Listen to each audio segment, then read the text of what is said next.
Good evening, Gillian, Gregory. Welcome, welcome. Yay! Welcome to Hi! the Green Friends. Hello. Thank you so much for joining us this evening and giving us an hour of your time to tell us all about this amazing topic. It's fantastic. So, hormones being our superpower. So, Jill, you have a company called Empower Her Life. Tell us all about it. How many years ago did you start? I started Empower Her Life 2 years ago. Still working away here. I still work for the NHS, 30 years registered now as a nurse. Can't believe that. My background with that is acute sort of settings like A&E, and I worked in the prison for a while, and I worked on cruise liners for a while, but it was all like acute settings. And now I'm a health visitor. So it's a bit odd, I know, because half my week is supporting 0 to 5-year-olds and half my week is supporting midlife ladies. So it's a bit weird, but I love both jobs, but I do have a passion for menopause, 100% passion. And I've just read tonight that the health secretary is going to bring out menopause screening for 40 plus. You know how you go for your screening at 40 plus. So they're going to include Really? Oh, menopause that's screening. amazing. Yeah, Fabulous. amazing. Great. A Oh, step Amazing. forward. yeah, Yeah, absolutely. huge, Mm. huge. It's so needed. I mean, half the population are women that go through this, and you think, why isn't there more out there? It's amazing, isn't I it? know, So that's I fantastic know. news. Superb. Yeah, So it's big if news. you don't mind sharing a bit, Jill, tell us a little bit about your journey. Because I know you're incredibly passionate about menopause and perimenopause and the wellness of women with regard to hormone health. So would you mind sharing with us a little bit about your story and apart from Yeah, professionally, how personally you ventured down this route? yeah. So in my early 30s, very early 30s, I can remember like going on an early shift, which started at 7, and getting up in the morning and I couldn't move. My joints were horrifically painful and stiff, and I felt like I needed a bit of oil or something to try and get them moving. Oh, tired beyond belief. And Mel, you know, I like a little sleep now and again. This was off the scale. So I went to the GP, did all the tests, tested me for autoimmune diseases, checked my thyroid, did all the tests, always came back negative, went back to the GP, negative, back to the GP. And this went on until I had a scan in my mid 30s where they saw that I had no eggs, basically. So it was premature ovarian insufficiency is what they call it now. So I had my kids, and after that, I just went downhill. And I went back to the GP, and they prescribed me antidepressants. And this is a common thing that happens. That anxiety that us as women feel going through the perimenopause stage, and you go to your GP and they're prescribing antidepressants. So I got my antidepressants, and then I spent about a year researching because I thought, right, if I'm in perimenopause because I've got no eggs, how is this going to, surely I need HRT. So a few fights later with the GP, I managed to get HRT, and I needed HRT because of my age. I was only 38 then. And it helps protect, especially at that age, your bone health and your like cardiovascular health. So I finally got it, the HRT. So since I've started on HRT, obviously things got a lot better for me. I do find though that even if you are on HRT and you're not living a good life, like your nutrition isn't great, or uh, drinking alcohol, whatever, or you're not moving, I do find that I feel the HRT, even though I've got it, I need to still live a good, or eat the right foods and do the movement and drink the water to feel better. So yeah, it was a bit of a tough time, and no support out there, absolutely none. So I'm 51 now, so I've probably 16 years. Could that be Wow. longer? No, coming up for Yeah. 20 Gosh. since I started my journey. And there was nothing then.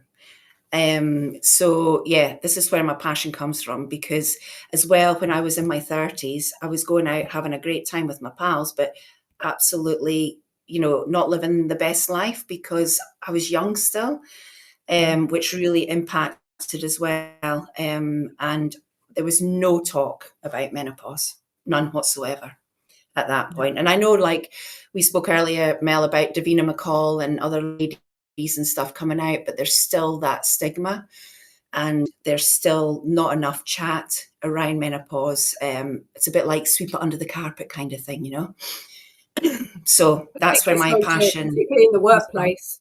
I think we all know in the workplace it's even worse, especially if you're in a male-dominated environment. And yeah, absolutely. a lot of the time it's men that need to be educated as well as obviously us females, isn't it? Yeah. Absolutely, yeah. So actually, I've just this week, I'm off my NHS job this week on annual leave, and I've just this week completed my workplace courses for employers and employees, looking at the whole, not just the women, because, okay, they'll get a lot from it, but it's people that are around you that need to hear this as well, like you said, Susie, yeah. So watch the space for that. That's you. amazing. You're busy week. Yeah, I mean, I'm glad you brought the workplace up. I know personally, I mean, I'm 49, and I started my HRT journey maybe about 3 years ago, and I eventually went to see my doctor after starting to not know who I was anymore. And I've been used to being a very competent career woman, and my sense of identity came from being this switched on hot cookie that was able to do stuff. And I was finding at work, I was in meetings and they said, "Oh, Mel, how's that going? Getting that done?" And I looked at them thinking, "What are you on about? I've got the faintest idea what you're on about." And honestly, it was like they were talking a different language. And I'm like, no, that didn't happen. And it kept happening more and more often. And I was thinking, am I going mad? Have I got early onset dementia? My whole sense of who I was and who I believed my standards that I stood for suddenly felt like they'd gone. And I didn't get me, but also the people I work with in the company were looking at me like, okay, she's lost it. And you just feel like you lose your professional credibility. Yeah. Wasn't even any thought of menopause at the time, or perimenopause. And it's quite astonishing, really. And I'm 25 years in senior HR roles, and it still wasn't on the radar. It's amazing, isn't it? I know. And it's like you waking up one morning and suddenly you're different. I didn't even notice the progression. I just felt it come on like that, which was really, really, and the same with brain fog. And I think that's how women then think, what's going on here? Because like you, Mel, it was like, last time I remember, I was fine. And now today I'm absolutely not fine. And it's very much like this. Yeah. It's hard going. It is. And I remember obviously being in a HR role, raising it with a very senior exec member before about, someone menopause. And they looked at me like I was mad, as if to say, and he actually said, well, we wouldn't expect women to come to the workplace and talk about their periods. So why do we need to know about menopause? And I was like, this is not, I said, just a period. Periods is pretty big. You try being a woman. But I know, exactly. But it's not just a case of, well, she's having a monthly cycle. It's not that at all. It is astronomical to your life for a very Yeah. long time, isn't it? And Yeah. the impact is For the just rest of your amazing. life, really. Yeah. And I know you've worked with some clients over the past few years, so you've shared your experience when you were younger, and wow, thank you for sharing that. Have you found that people's experiences are still quite similar, although you said it's getting better? Are you finding that people are still suffering with that lack of support? Absolutely. Absolutely. People are still coming to me saying, this has happened. I don't understand what it is. I can't put my finger on it. Not even thinking menopause. Whereas I feel these days that should be your first thought, especially at a certain age group, is, oh, is this me starting the perimenopause now? But the information isn't out there yet enough. And still going up to GPs. One of my clients went up and she was looking for HRT. Sorry, I've been doing videos all day, my throat. She went up to get HRT for her symptoms, and she was told that you can't have HRT because you're still getting monthly periods. Yeah, I've heard that before. Yeah, some of my friends. Which is nonsense, absolute nonsense. So, but I mean, some women need the HRT, some don't. I think it's a personal choice as well. And that's just, but regardless, you still need to look after yourself. You need to look after your mental health, your physical health, regardless if you're on HRT or not. And some women fly through it, which is fabulous, but there's a lot that don't. Yeah, it's interesting that you raised that, actually, because you said that, well, you can't get HRT unless your periods have stopped. And I guess some people think that, well, I'm not menopausal, so that shouldn't be an issue.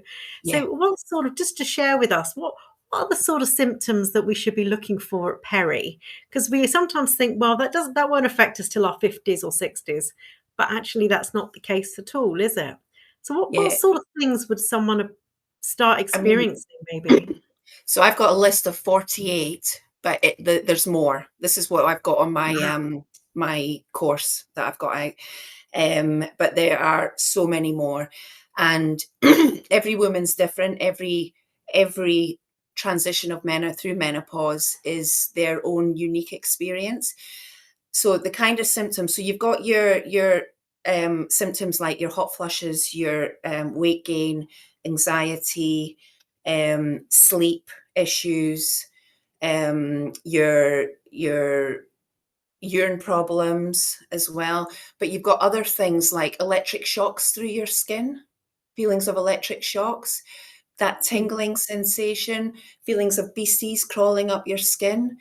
You've obviously got all your vaginal atrophy side of things as well. Gosh, what else? There's so many. Skin, your skin can flare up as well.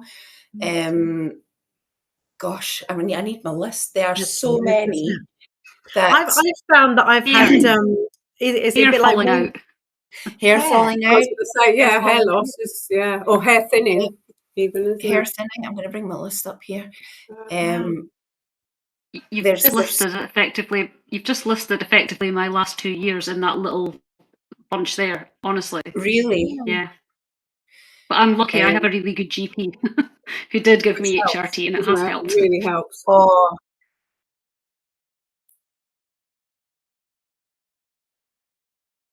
that really helped. And I can read them all out. I was going to actually see if Susie could share it, but I don't know if I can share it. That might just be a bit much. You can try it if you've got a share screen. You can give it a Should try. have you got the So share? tinnitus, ringing in the ears, in the mouth, gum problems, bleeding gums.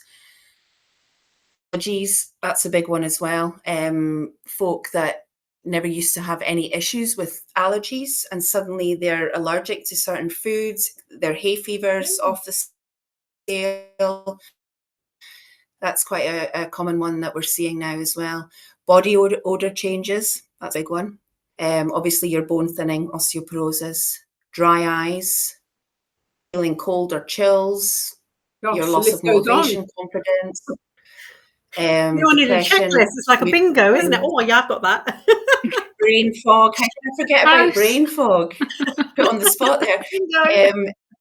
Poor concentration, fatigue, joint pain, muscle aches, headaches, heart palpitations, weight gain, bloating, digestive issues, dry skin, itchy skin, thinning hair, and brittle nails. That basically covers breast And if you get tenderness. through all of that, you're winning. I mean, it's there's loads. There's absolutely loads, but estrogen affects our whole body. Hormones affect every part of our body. And when that estrogen isn't getting there, or the progesterone or the testosterone, that's when things start to slide. Wow. So yeah, big And list. I've noticed that, is it called Raynaud's? You know, when you get tingly, cold Raynaud's, fingers? yeah. Literally I've never had that in my life. And about 2 years ago, it started. The moment, you walk up the Mhm. freezer aisle of the supermarket and I'm like, oh, my fingers have gone white and I can't feel Yeah. them. And I'm like, White. how odd is that? Strange, isn't I it? know. I think you can get that. I'm know. sure I had that in pregnancy as well. Oh, really? Yeah, I yeah. guess it's hormone Yeah. linked, is it? Yeah, again, hormone Hormone related. Wow. Mm. Wow, that's So amazing. yeah, lots. So how long generally is it personal, does perimenopause go on for a period? What defines peri with menopause? Where does the line, or isn't it really defined? No, there it is. So you can start sort of early 40s to mid 40s. This is not someone. This is obviously just your average woman. Okay, so early 40s to mid 40s, and that can last anything up to 10 years. Now in the UK, the average is 51 to be in the menopause, but you can have the peri for as long as that. And what defines you going into menopause and then post-menopause is you have a year of no periods. So if you have 11 months of no periods and you have a period, you kind of have to start again. But also you probably want to get that checked out just to make sure there's nothing else going on there. But it's 12 months without a period, and then you have one day, which is called, it's a phase rather than like perimenopause. It's rather than a stage, it's like a phase. You're in menopause for one day, and then next day you're in postmenopause. Wow. It's complicated, I know. So menopause is basically the stop of a period, but you need 12 months of that in order then to be in menopause and then postmenopause. I think that's why And then there's you're so in much postmenopause confusion, for the rest of your life. which is, I'm learning something new that I didn't know, and I'm in the wellness space, and it's just that Yeah, education, just one isn't day. it? It's just really this stuff Yeah. needs to be taught at schools, isn't it? Really? Yeah, absolutely. Because when it comes, it just blows you out the water, doesn't it? It's just a lot.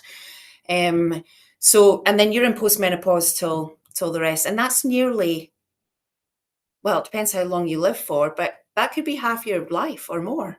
Could it? Yeah, it could. And I hear so many women actually really thrive when they're post-menopause. They really embrace it and they get their sex life back and they're living their best life. So I guess that's a great goal to get to. And it shouldn't be Yes, feared, because there's absolutely. always so much fear, isn't there, around menopause or perimenopause. Whereas I guess Absolutely. when you And get through it, hopefully happy yeah, day. and yeah, I would 100%. There is this fear and the stigma that that's your life over, but it's actually not, because you get this next sense of, okay, I'm going through this next stage. But in order to get that, you need that education and that support in order to know it's okay.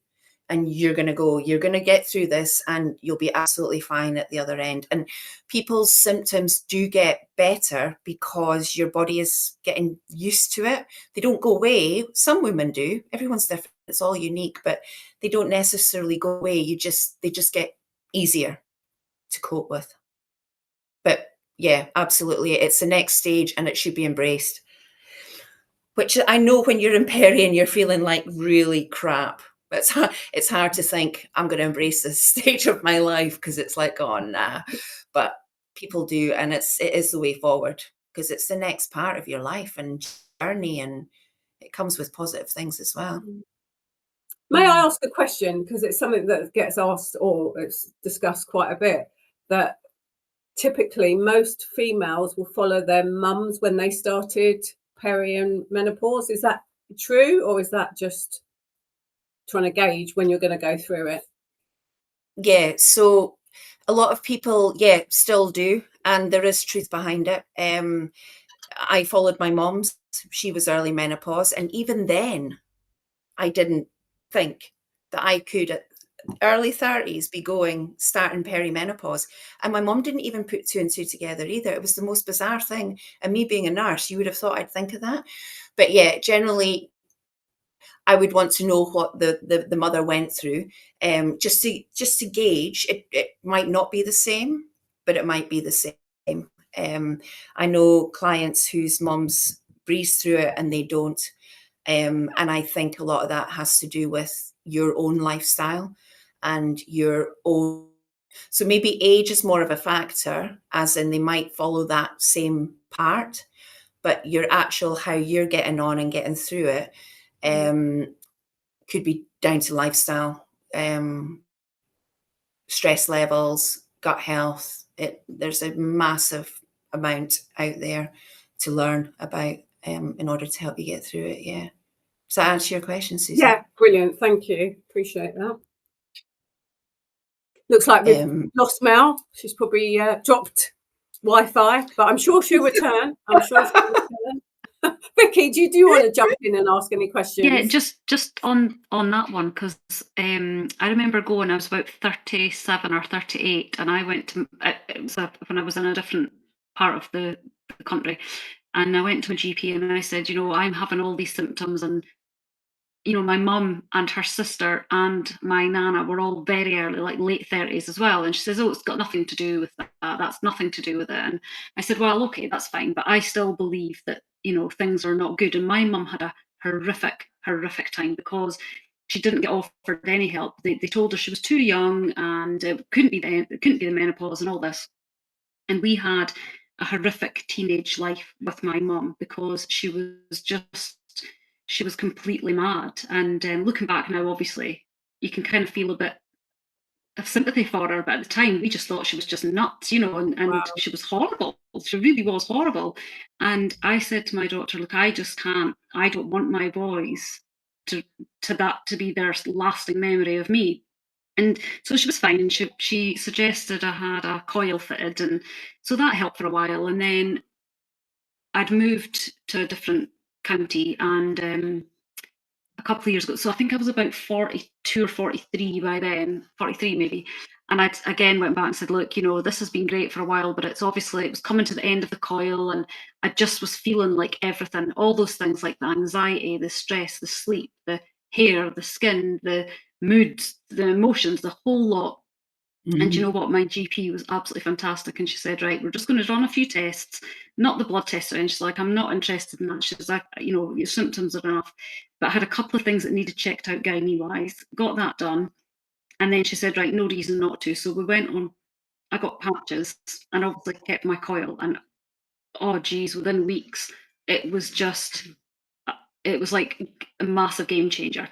So I totally think you're right. There is definitely a link in some cases with families. Yeah. And I've just been really lucky that I didn't have to suffer the way my mum had to suffer, because I'm 47 next month, and I can still vividly remember 30 years ago what it was like living in that house.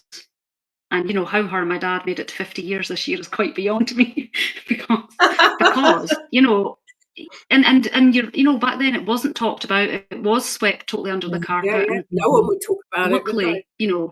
yeah, I mean, I've spoken about this a lot to my husband, because I think, well, he's living with this. He needs to know, you know, and like you say, it's educate, isn't it? And the more people that do Yeah. educate their partners, that makes them more understanding in the workplace, I think, because they go in and they've got kind of some concept that, oh, well, if this is what's going on in my life, that might be what's going on Yeah. in her life. Yeah. And, you know, it's so good that there is this like openness now that while there's room for improvement still, always, it is Yeah, I so think much we've still got a better. long way to go. This is Oh just the God, start of yeah. the journey, isn't it? But But if again, the people more would us women just, talk about yeah, it, the better.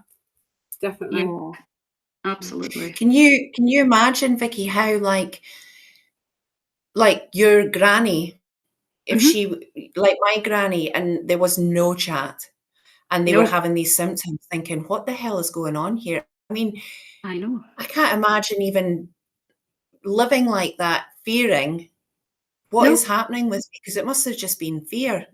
Must Like be just so your brain scary fog. as well, knowing I you've got know. no one to talk to and yeah. no education. You wouldn't have even been sitting chatting to your pals over a cup of tea about it. No, Most women, you no. know, some of the more sort of hippyish, Liberal. if we want to Yeah, use that word, you definitely. like the Yeah, more open ones, but most people would have just not even, you yeah, know, yeah. I speak about this all the time with friends. This is like literally our topic of conversation on the daily. And it What has, and it symptoms have should, we Yeah. it should got be. today? Yeah, yeah.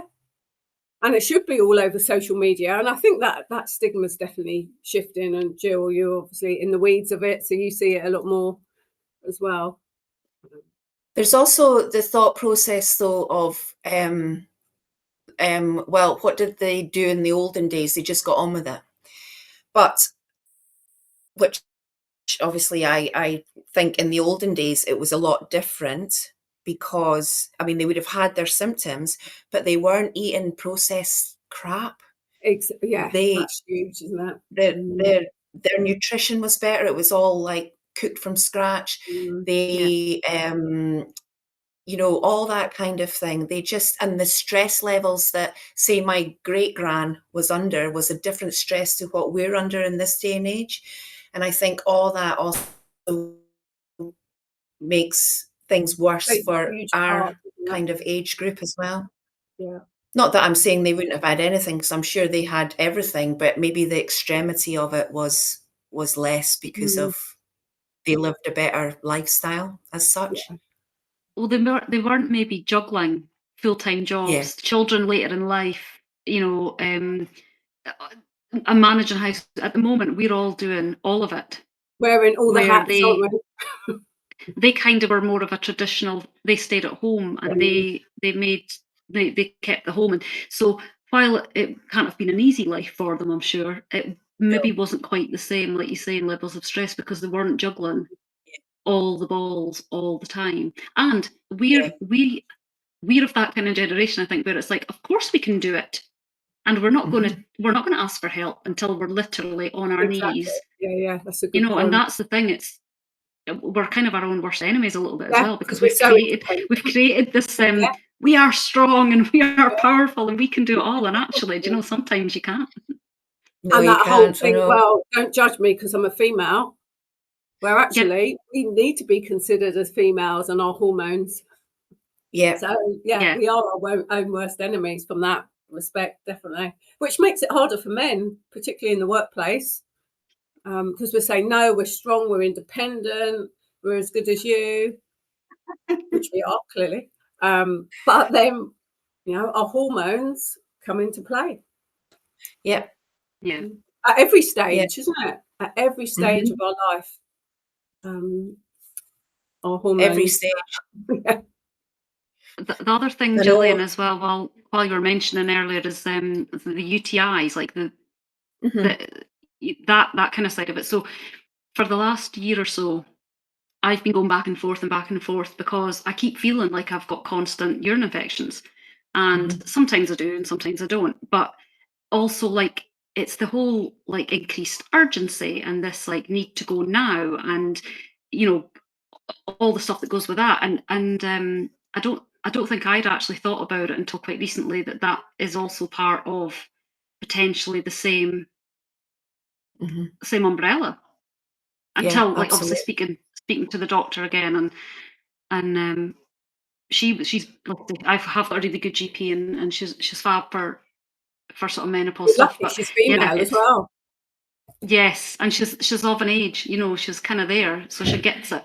So That makes a big, massive but yeah, difference. she was saying to me, she was saying to me today, like it's so frustrating because she sees people all the time coming and going, and they're like, but why? But why? And it's just sometimes there just isn't anything you can do because there isn't an infection to treat.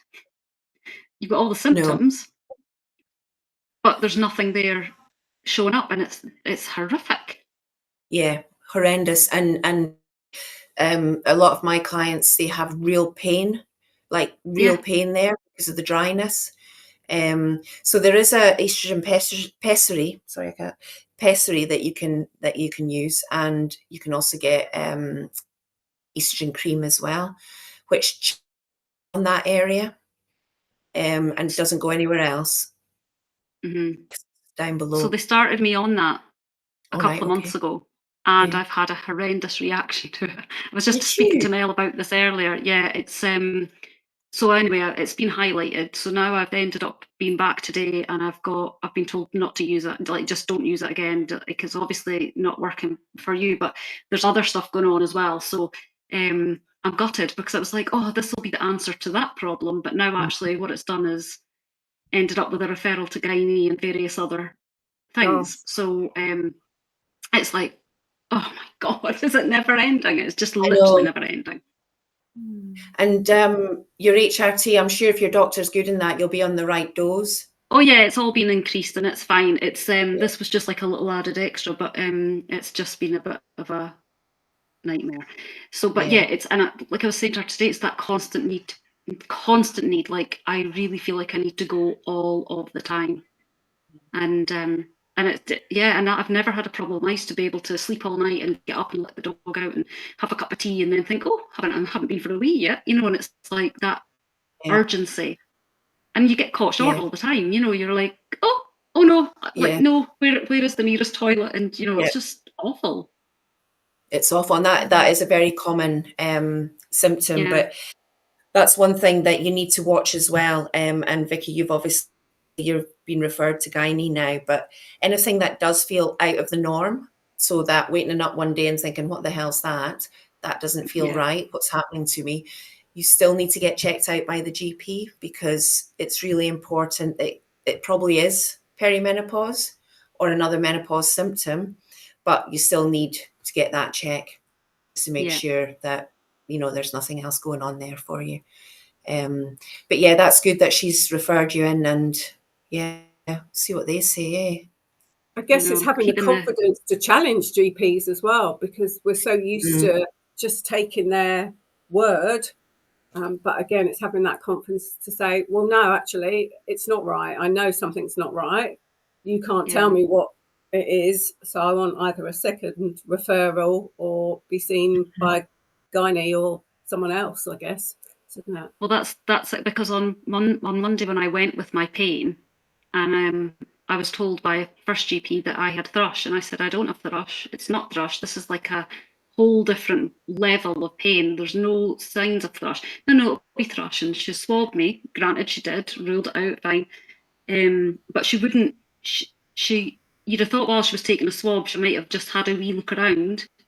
But she didn't, because it was just thrush. And of course, when I've gone back to my own GP today, that was an emergency appointment on Monday, and I've said to her, I just felt completely dismissed and I'm not happy. I'm not going to take it any further right now because I don't have the energy nor the will to. But I said, you've had me in here today and done a very quick examination and identified 2 problems and sorted it out. Well, obviously, it's not sorted, it's not a magic wand, but things are in progress. And I said, maybe there needs to be a little bit of education done here, because I just felt completely unheard and dismissed. And I knew we've all had thrush, right? We know what it feels like. We know what the symptoms are. No. So but again, I work in a doctor's surgery, so I work with GPs every single day, and you kind of learn how they work and how best to kind of interact with them, I guess. And the one I got today was just absolutely brilliant, and she was not at all fazed by me going in there and saying I wasn't happy. And that's not why I've been referred. You know, it's not like sometimes you think, oh God, are they doing that just because I didn't kick off. I didn't lose it. I just was like, what's wrong with me? Why does this Yeah, hurt? well, You know.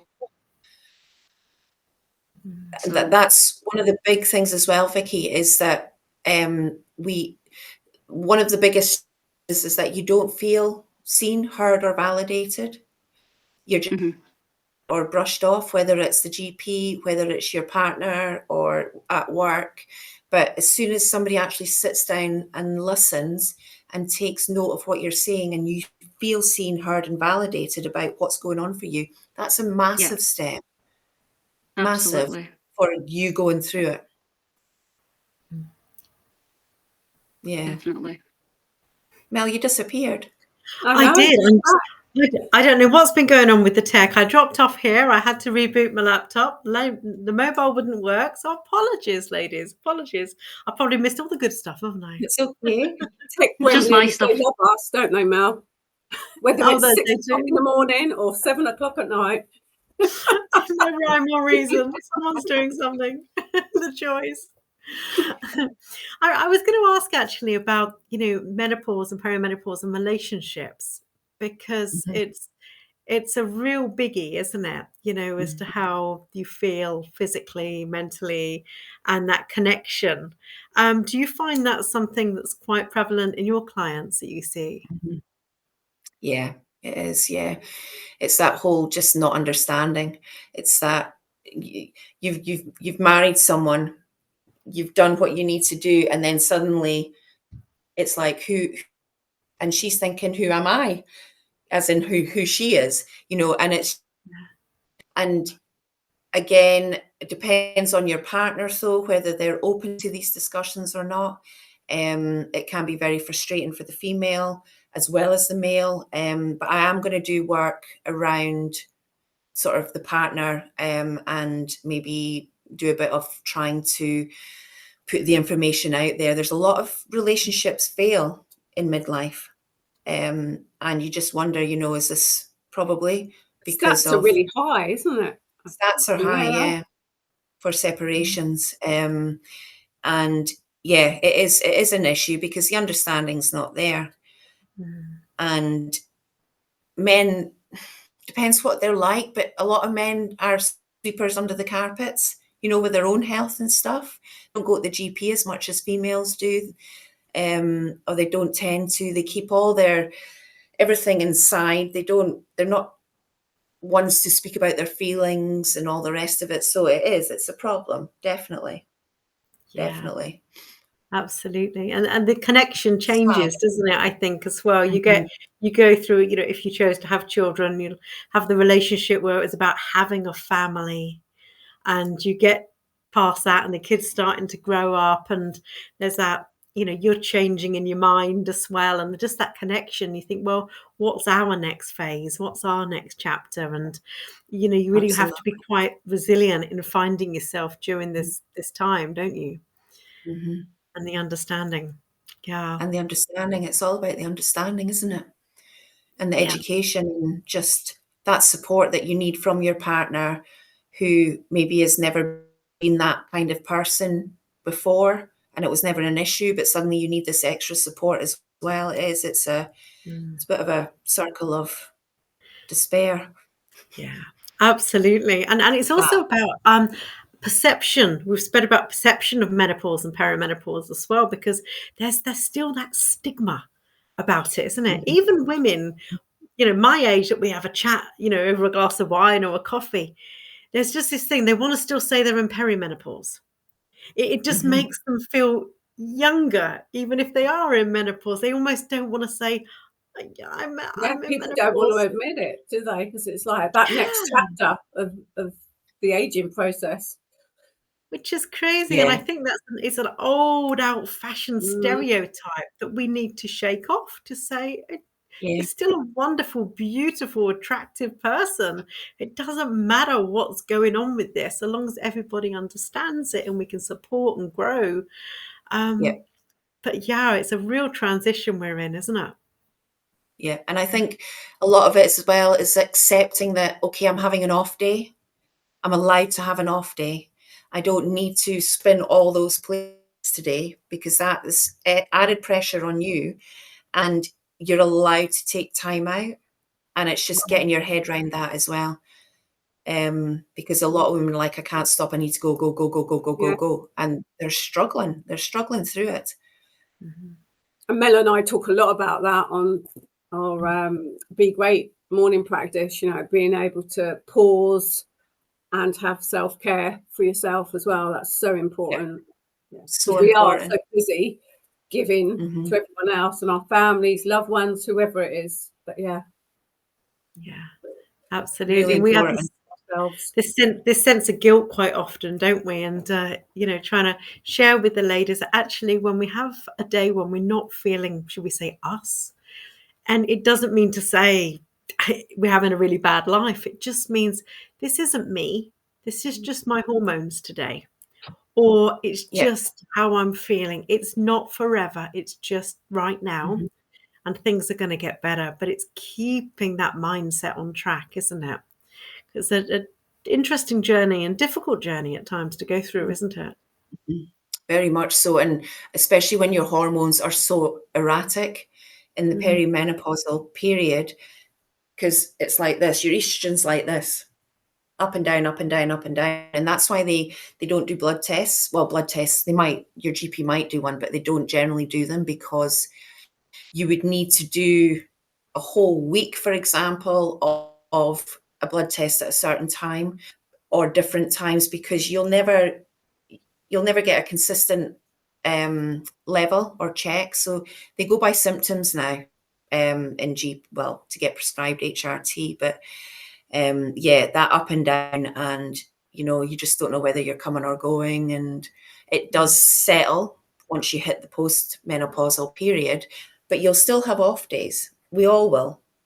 Even before perimenopause, I think that's just we've had normal off part days. of everyday life, isn't it? Yeah, and it's just being able to recognize it and say, right, that's it. I need a couple of hours out. I just need to reset, and that is so important, really important. Absolutely.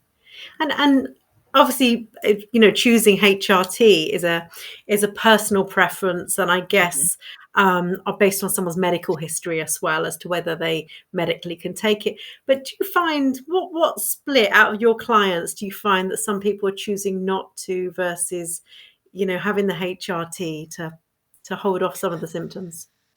There's more having HRT now. Yeah. And I don't know if that's because I'm seeing people who are really, really struggling, and or their age perhaps, but I'm finding more and more are going for the HRT option, because the stigma around HRT and the dangers is lessened as well. So yeah, I would say there's more going for it. I still give the advice of, you need to still look after nutrition. You need to move, you need to hydrate, you need to look after your mindset, emotional well-being, and sleep as well is a big one. Yeah. Fantastic. So I would say more HRT. Don't get me started on the sleep. I don't have an issue with sleep. It's fascinating, isn't it? And we've spoken as a team before about how we can actually affect our hormone levels. So you said as well that yes, even though you're on HRT, you need to be mindful of how you can still control it. And even though you're on it, there might be some things you have to do to keep your levels up. So I know that's something you're quite passionate about as well, isn't it? Yeah, I speak a lot about gut health and cortisol, and how that impacts on our symptoms and our hormones and everything. But that is a massive subject. But in my program, yeah, I know.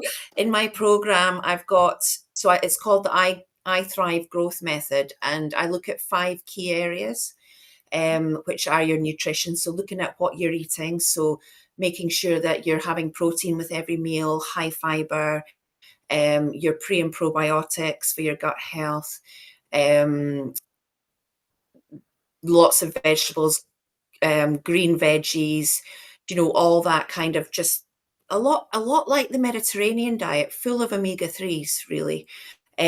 So I look at that, trying to look at as well insulin resistance, balancing out, trying to keep that blood sugar levels, because insulin is affected as well during peri and postmenopause. So looking at all that, and then the second part is there's 5. So the second one's movements. So speaking about what's best. So even going out for walks, you guys do this in your Be Great challenge, getting up and going out for a walk, getting fresh air. And I look at, so strength-based exercises are better for our muscle, etc., bones, all that kind of thing. And cardio is okay, but it can also put a lot of added stress onto your body, which keeps your cortisol level up. So strength-based is better. And your yoga and your Pilates, your stretching, that's obviously fabulous forms of exercise during this sort of transition period. And then hydration, speak a lot about that, getting rid of all those toxins within your body, drinking sort of 2 litres of water a day, and how important that is, and limiting sort of caffeine, alcohol. So that we look at that. What's the next thing? So looking at breath work, looking at, you guys do this as well, gratitude, journaling, and just setting boundaries, surrounding yourself with people you want to be with that don't cause you that added stress. That's a huge thing, huge. And yeah, just looking after your mindset, meditation, that kind of thing. And then we look at sleep. Now, I've never had an issue with sleep. I hate to say this, ladies, but I've never had an issue with sleep. But I know probably, do you not, Susie? No, good sleep. A lot. Sleep is one of the biggest. Sleep is one of the biggest. And it's like a rolling thing again, a circle of, you don't sleep, your anxiety levels increase, your cortisol levels increase, you're knackered, you eat all the crap under the sun because you're so tired, and it just goes on and on and on, and you've got to go to work, and it increases your sweats, your brain fog is worse. I mean, it's just, so sleep is a huge one. So we look at sleep and just, trying to figure out a sleep routine. So it'd be like going to bed consistently at night, getting up at the same time every morning, even at the weekends. You're looking at having that bedtime routine where you can have a bath, read a book, relax, limit screens, obviously no coffee after a certain point in the day, that keep you wired. Limit alcohol, because that's not great for sleep, and a lot of women get palpitations when they drink alcohol during this period. And just looking at these different ways of trying to incorporate, and doing all that at once it's not going to work. It's too overpowering. People aren't going to do it all at once. So not realistic, is it, to do all that? Yeah, if you can make one little change and notice, actually, I'm feeling better after making that one small change, it then progresses onto the next change and onto the next. So it's like that habit stacking thing, isn't it?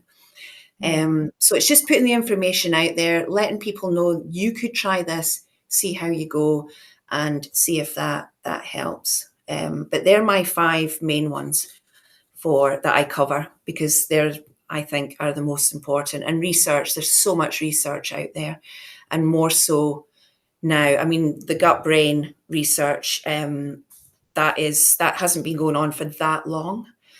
And I feel at times the NHS maybe needs to look at this area, which would then save a lot of money instead of just putting a plaster over something. Let's go back to the beginning and look at the gut brain, because it is huge. It's massive. It's massive. Yeah, I'm very passionate about that. Yeah, me too, Susie. Hugely. So yeah, there's lots. There's so much going on. Sorry. What I would maybe just add there is having, again, like, as I said, I work in a doctor's surgery in the office, right? And what I've really become like massively aware of over the last 18 months is nobody wants to put work in. Okay, so they don't want to do the hard bit. They want to go to the doctor and be given a pill or a plaster, and basically that'll fix it. And I'm astounded at the amount of people that are going to private providers now to order various magic pills or jabs or various different things for different treatments, and then coming back and saying, well, I want the doctor to pay for that now. And of course it's not, it's not under NHS guidance and all that, right? So it just bamboozles me how you're ever going to get this tide to turn now, because people have just gotten into this habit of everything's available readily like this all the time. So food's ready, it's this, and you can basically, you don't have to do anything anymore. And what's been great, and Mel and Susie obviously know that I've been on this huge kind of 6-month kind of journey with them, and it's totally transformed my life. And that's not an exaggeration. It has brought me out of this horrendous fog that I was in for various reasons. And it's hard work, but sometimes, what is it you say, change happens from desperation or inspiration or whatever. Inspiration, that's right. Yeah, and people sometimes do need to get to that desperate stage before they can say, right, okay, well, but nothing worse can happen now because this is it.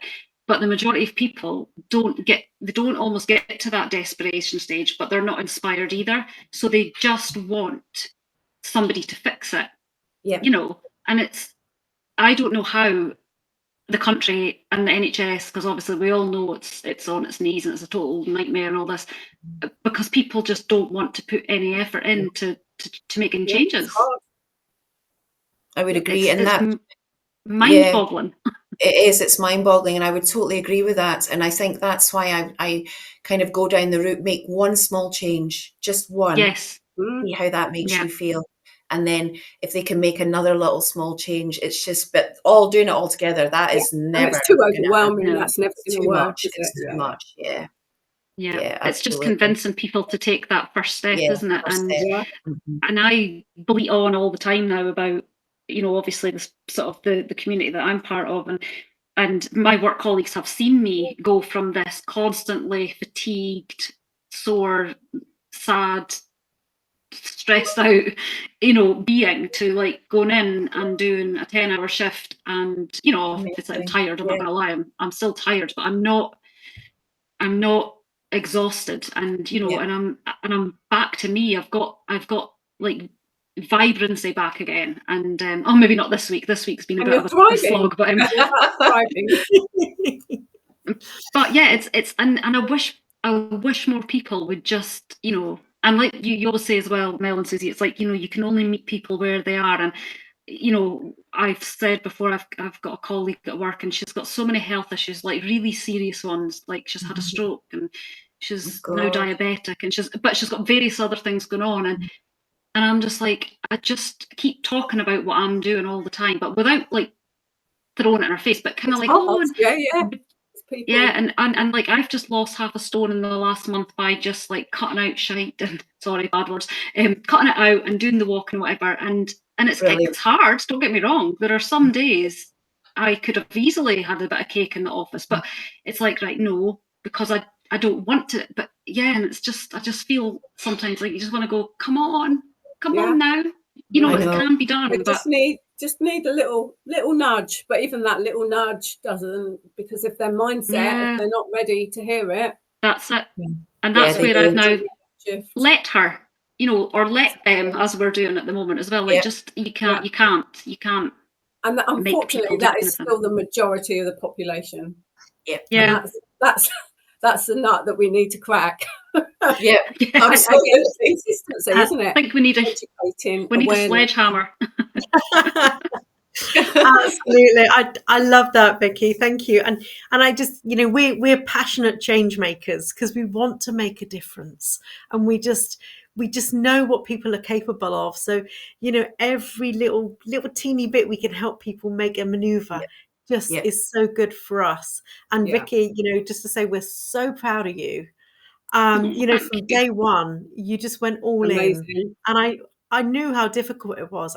You know, we could tell, we know what you were going through, and you just kept pushing, and it's amazing, you know, because you are up there as an amazing achiever and a cheerleader, and just to show what you can be capable of.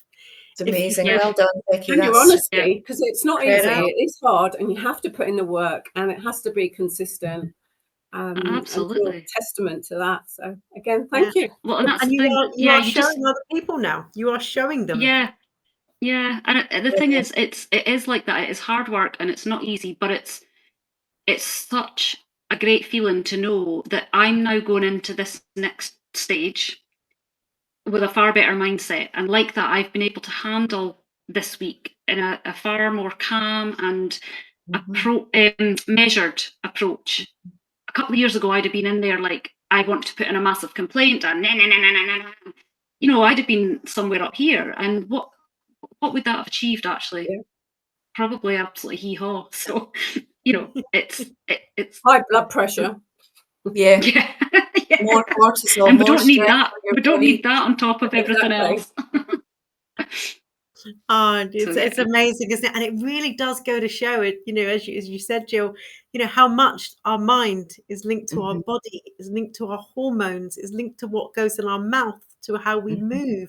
It's all so intrinsically, it's like a big clocked mechanism of cogs, Incredible. isn't it? And we From just the moment forget. we're born, and that's Yeah. the piece that people don't appreciate or realise. And we just Sorry, seem to think it's all separate, don't we? But it's Yeah, yeah. not. Because It's it not. releases hormones and chemicals and Yeah, you need to think your gut's like your second brain, basically. Yeah. right. Your gut and your that. brain are so super linked. It's like your second brain because it does so much that even as a registered nurse, before I went down this journey, I didn't realize all this went on in the gut. Well, I was And more again, A&E there's and still all a that, but huge gap with the NHS, isn't there? Because the NHS, you know, if you go on the website and you just hear about your 5 a day, and yeah, we're still not there. We've still got a no, long journey. yeah, We but are it's really interesting. fantastic. And I think we're going to have to get you back on different topics, Yes, Jill, I yes, think. please, Jill. And I'd be happy to. because it is a huge, collaboration with you. yeah, Huge. It's huge. I mean, we start with the basics, which is great, but then it's huge. It's huge. But yeah. there's so much out there, but they are those little things that you can try and just to try and move forward and make one little thing better.